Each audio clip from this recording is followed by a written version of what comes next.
నమస్కారం. ఊరి వార్తకు స్వాగతం. నంద్యాల జిల్లా రుద్రవరం మండలం చిన్నకంబలూరు గ్రామంలో దళితుల సమస్యలపై సామాజిక శంఖారావం పేరుతో కేవీపీఎస్ ఆధ్వర్యంలో సర్వే నిర్వహించారు. గ్రామంలోని మాల, మాదిగ కుటుంబాలు తమ ఆవేదనను సర్వే బృందం ముందు వ్యక్తం చేశాయి. ఎన్నో ఏళ్లుగా దళితుల కోసం ప్రత్యేక శ్మశాన స్థలం కేటాయించకపోవడంతో పంట పొలాల గట్ల వద్ద మృతదేహాలను ఖననం చేయాల్సిన పరిస్థితి ఉందని తెలిపారు. వర్షాలు పడినప్పుడు సమాధులు దెబ్బతింటున్నాయని, ఒకే గుంతలో మరో మృతదేహాన్ని ఖననం చేయాల్సిన పరిస్థితులు ఎదురవుతున్నాయని ఆవేదన వ్యక్తం చేశారు. గ్రామంలో ప్రభుత్వం భూములు ఉన్నప్పటికీ శ్మశానానికి స్థలం కేటాయించలేదని, త్రాగునీరు, డ్రైనేజీ వంటి మౌలిక వసతులు కూడా లేవని గ్రామస్తులు ఆరోపించారు.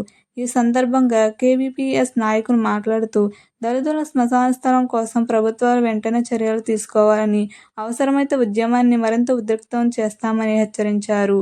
ఇలాంటి తాజా స్థానిక వార్తల కోసం ఊరి వార్తను ఫాలో అవ్వండి.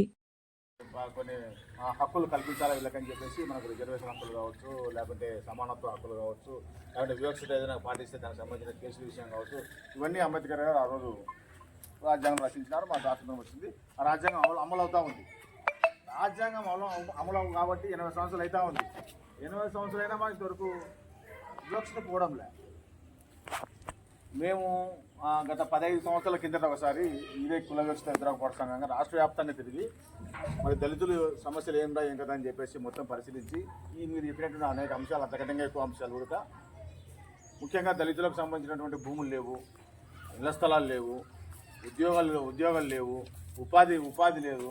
వాళ్ళ కాలనీలలో వాళ్ళకి సంబంధించినటువంటి పేటల్లో మరి రోడ్లు, లైట్లు, లేకుంటే కాలువలు, లేకుంటే ఇళ్ల స్థలాలు ఇవన్నీ కూడా ఆ రకంగా లేకుండా పోయే పరిస్థితులు చెప్పేసి ఆ రోజు గుర్తించి ఒక పెద్ద ఆందోళన చేసినాం. ఆ రోజు ఉమ్మడి రాష్ట్రం ఉండేది, హైదరాబాద్, విజయవాడ అంతా కలిసి ఒక ఉమ్మడి రాష్ట్రం ఉండేది. వైఎస్ రాజశేఖర రెడ్డి కూడా ఆ రోజు అధికారంలో ఉన్నాడు. పెద్ద ఆందోళన చేస్తే మరి ఆ రోజు ప్రభుత్వం ఒక కమిషన్ పెట్టింది. డాక్టర్ పున్నయ్య కమిషన్ అని చెప్పేసి పున్నయ్య కమిషన్ ఒకటి పెట్టింది.